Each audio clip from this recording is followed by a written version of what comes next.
Hello प्यारे मित्रों, कैसे हैं आप। मैं ज्ञानेश्वर शर्मा। आज हम बात कर रहे हैं कुंडली के अंदर किस घर के अंदर, किस भाव के अंदर कौन सा ग्रह बैठा हो और उसकी पूजा करनी चाहिए। मान लीजिए 1 नंबर यहाँ लिखा है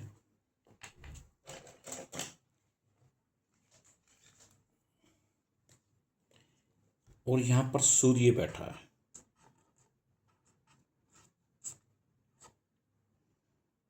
मेष राशि में अगर सूर्य है तो आपको किस भगवान की पूजा करनी चाहिए।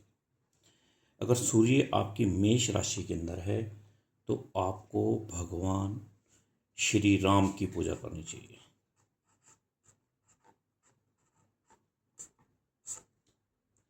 सूर्य की पूजा करनी चाहिए, सूर्य को जल देना चाहिए। अब मान लीजिए 2 नंबर में सूर्य अगर कहीं भी बैठा ना, आपके कुंडली किसी भाव में बैठा है, या 1 नंबर में इसे लेकर 12 भाव में किसी भी जगह बैठा है और सूर्य की स्थिति अगर आपकी इसकी डिग्री देखनी होगी तो आपको श्री राम की पूजा करनी चाहिए और सूर्य को जल देना चाहिए। और कुंडली के किसी भी भाव के अंदर मान लीजिए चंद्रमा बैठा है। चंद्रमा चंद्रमा किसका कारक है? चंद्रमा ममता का, माता का कारक है। ऐसे व्यक्ति को किसकी पूजा करनी चाहिए? जिसका चंद्रमा खराब हो, कुंडली के किसी भी भाव के अंदर बैठा होगा। अगर चंद्रमा खराब है तो आपको देवी माँ का उपासना करनी चाहिए। माँ देवी की, माँ दुर्गा की उपासना करनी चाहिए। किसी भी देवी की, 10 देवियों में से किसी भी देवी की आपको पूजा करनी चाहिए। अब हम बात कर रहा हूं बृहस्पति की। कुंडली के किसी भी भाव के अंदर बृहस्पति अगर आपका बैठा और बृहस्पति को आपको एक्टिव करना है, बृहस्पति भाव को अगर आपको एक्टिव करना है, बृहस्पति की पूजा, तो बृहस्पति की सबसे पहले तो आपको करनी चाहिए बृहस्पति गुरुदेव, अपने टीचर की, अपने गुरु की पूजा करनी चाहिए। मान लीजिए कुंडली के किसी भी भाव के अंदर अगर बृहस्पति बैठा है और बृहस्पति की आपकी पोजीशन खराब है तो आपको गुरु की, टीचर की पूजा करनी चाहिए।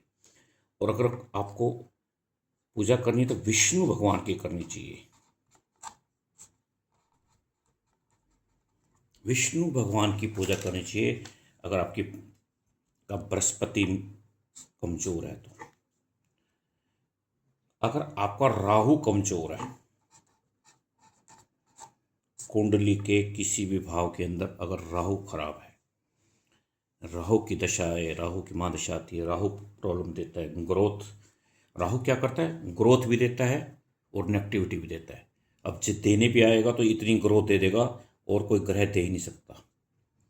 और जब ये राहु जब व्यक्ति को कष्ट देता है तो सबसे अत्यधिक कष्ट भी राहु देता है। राहु की स्थिति आप अपनी कुंडली के अंदर देखिए कैसी है। राहु किस चीज का है? वाणी का देवता है। आपका जो बोलते हैं, आपके विचार, आपके बोलने का स्टाइल राहु देता है। राहु किसकी पूजा करनी चाहिए? मैं देवताओं की और उनकी बात, आपको सरस्वती, क्योंकि ये वाणी का देवता भी है, इसको आपको सरस्वती की, माँ सरस्वती की पूजा करनी चाहिए।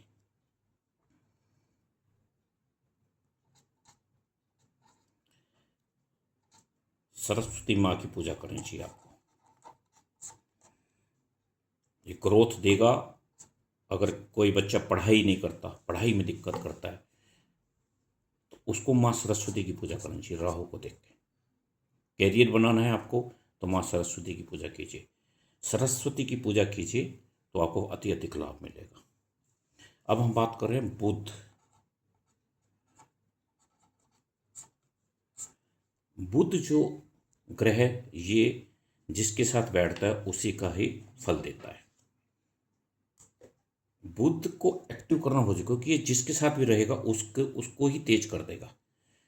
बुध किसका देवता है? बुद्धि का देवता है। ये आपकी बुद्धि को चलाएगा। अगर सूर्य के साथ बैठ गया है तो तेज बुद्धि कर देगा। जिस ग्रह के साथ बैठता है उसको बुध उसी तरह से उसकी तरह से बुद्धि का कार्य करवाता है। बुध किसके? बुद्धि के देवता कौन है? गणेश जी, भगवान गणेश जी।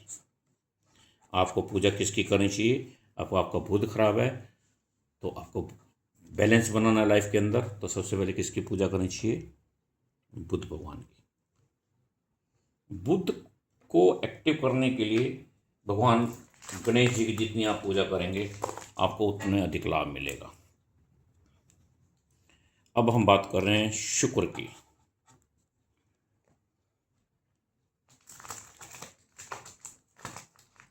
शुक्र जो देवता है वो कारक किस चीज का है? ऐश्वर्य का, धन का, वैभव का, ऐश्वर्य का। और शुक्र जो कारक है समृद्धि का कारक है। वो आपके लव लाइफ का भी कारक है। अगर हम बुध की बात करें, बुध जो ना धन का भी कारक है, लक्ष्मी का भी कारक है। शुक्र जिसका एक्टिव होता है, शुक्र जिसका उसका उसका धन धान्य की भरपूर रहता है। उसके बाद धन बहुत अधिक आता है। शुक्र एक्टिव का मतलब है शुक्र अगर ठीक है तो आपको धन की कमी नहीं होगी, ऐश्वर्य की कमी नहीं होगी। अगर शुक्र आपका वीक है, आपकी कुंडली के किसी भाव में भी बैठा है, तो अगर शुक्र वीक है तो आपको किसकी पूजा करनी चाहिए? माँ लक्ष्मी की।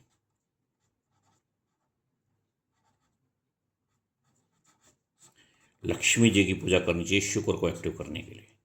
धन के लिए आपको माँ लक्ष्मी की पूजा करनी चाहिए। अब 7 नंबर किसका है? 7 नंबर है केतु का। केतु एक ऐसा ग्रह है जिसको इतनी आसानी से आप जान नहीं पाएंगे। रहस्य में केतु है। केतु का कार्य रहस्य में रखना, हर चीज को आपकी रहस्य रखेगा। केतु जो ग्रह है ना, कारक है, वो रहस्य में कारक है। वो कब किसको क्या देता है रहस्य से कुछ नहीं पता। आपके स्वभाव का, आपके व्यक्तित्व का केतु बहुत ही रहस्य में रखेगा। अब केतु के साथ देखिए, अगर किसी की जातक केतु खराब है कुंडली के अंदर, तो केतु के लिए आपको किसकी पूजा करनी चाहिए? केतु के लिए भी आपको गणेश जी की पूजा करनी चाहिए।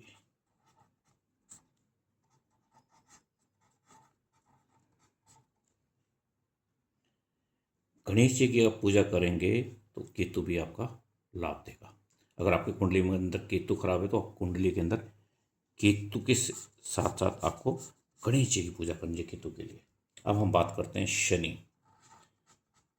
शनि जो देवता आपको पता है, न्याय का देवता है, मेहनत करवाता है, फल स्लो स्लो देता है, लेकिन जब फल देता है तो आपको देता ही रेगुलर, लेकिन बगैर मेहनत के नहीं देगा। न्याय का देवता है, कर्म का आधार पर ही आपको फल देगा। अगर आपका कर्म खराब है तो आपको शनि दंड देगा ही देगा, ध्यान रखिएगा। अगर शनि आपका खराब है तो आपको पंचमुखी हनुमान जी की पूजा करनी चाहिए।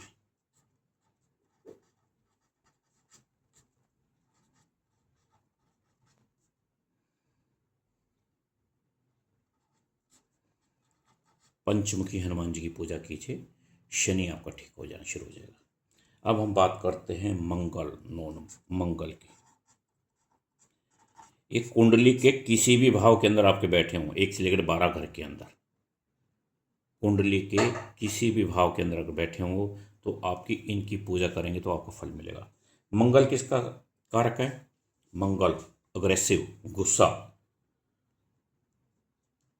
इसके लिए आपको किसकी पूजा करनी चाहिए? अगर आपका मंगल खराब है तो आपको सुंदरकांड का पाठ करना चाहिए। भगवान हनुमान जी के शरण में चाहिए, सुंदरकांड का पाठ करना चाहिए। मंगल को अगर आपको ठीक करना है तो सुंदरकांड का पाठ करना चाहिए आपको। ये भाव किसी के अंदर भी बैठो।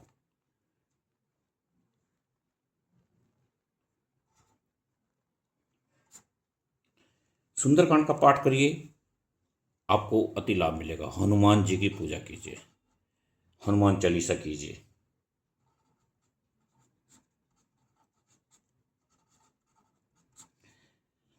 मंगल अगर आपका खराब है ना, तो आपका दक्षिण ठीक करना चाहिए आपको घर का। अगर दक्षिण ठीक हो जाएगा, दक्षिण के अंदर पंचमुखी हनुमान की फोटो लगानी चाहिए और सुंदरकांड का पाठ करना चाहिए, और एक दीपक प्रतिदिन आपको हनुमान जी के सामने लगाकर पूजा करनी चाहिए। ये 9 ग्रहों के बारे में हमने बात की है, कुंडली के अंदर आपको किस किस देवता की पूजा करनी चाहिए। आज इतना ही प्यारे मित्रों, वीडियो को, चैनल को शेयर कीजिएगा, अधिक से अधिक मित्रों तक पहुंचाइएगा। धन्यवाद।